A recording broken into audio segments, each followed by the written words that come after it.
nung nọ đi nè chỉ tua luộc cò nữa. Bỏ đến dễ nó. Đầu mà có rời rời thế nữa.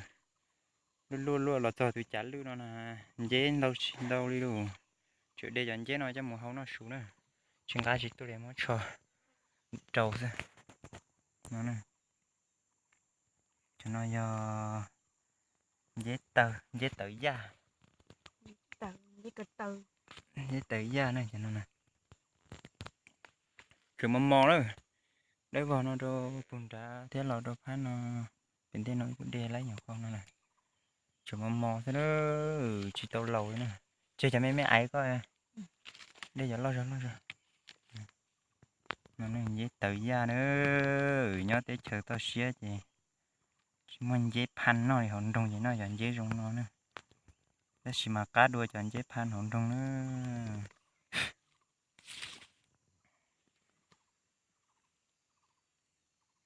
Mò cần cậu đó nhỏ tốt chứ ha.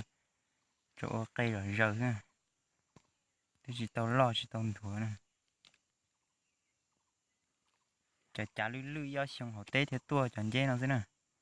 Chả đông chết chết chỉ tua nè. Chả lư thế tua sao. Chả lư thế tua chẳng dễ tàu nó thế chẳng dễ vào. Chẳng dễ nó cá cua hàng nữa. Luộc còn đông nữa.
Xả chi chứ.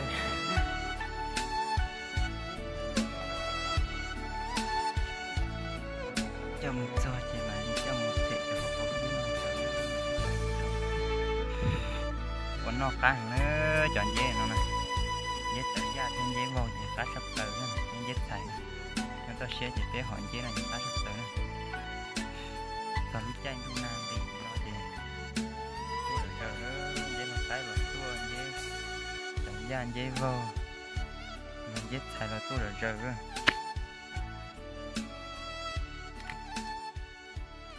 Đến chế tàu nữa để cho nên mình sẽ đe rong gì tao là cho nhỏ hạ bất cứ là nó nữa cho nhỏ chờ rơi tới bất cứ lậu hoặc cho tao chờ nó bất cứ tua nữa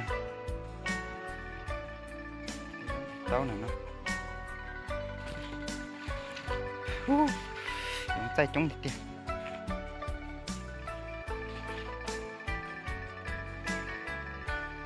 lạc mò cỡ ông để tôi xé rồi Mình để cái nào mà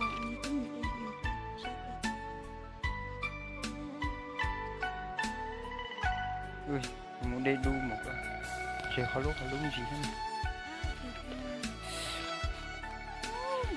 giống chống được kia giống tay chống đây cho trai chứ lo à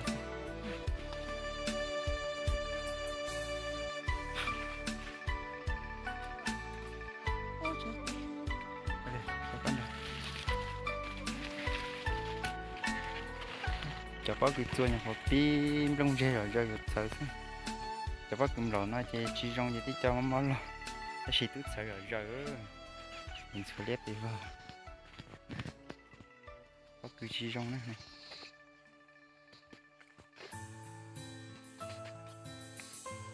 có trời mẹ làm đâu tiền Ở được chụp. chụp hạt cỡ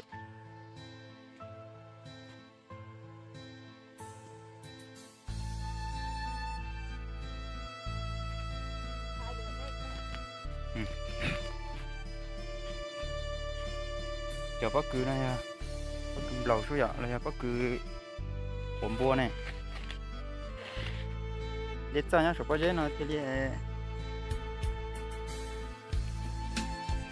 chỉ lo à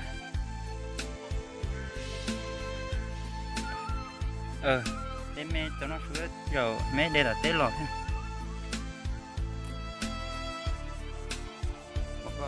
Chết để sao vậy?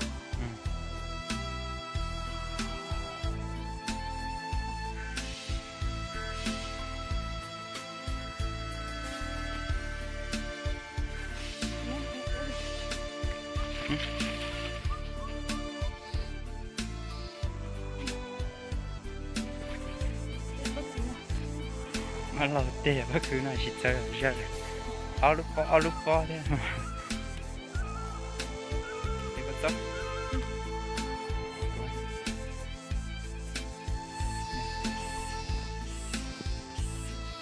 thì cho nhà có tấm mà lo ô dùng tóc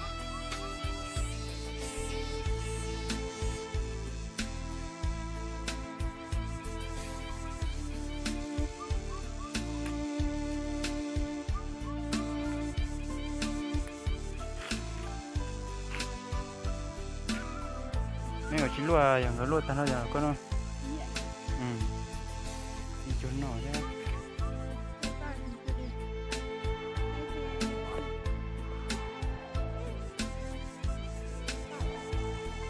Mấy cái lấy cho anh đâu. như là tôm đen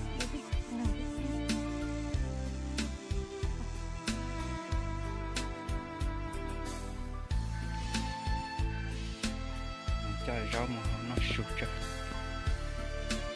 trồng cái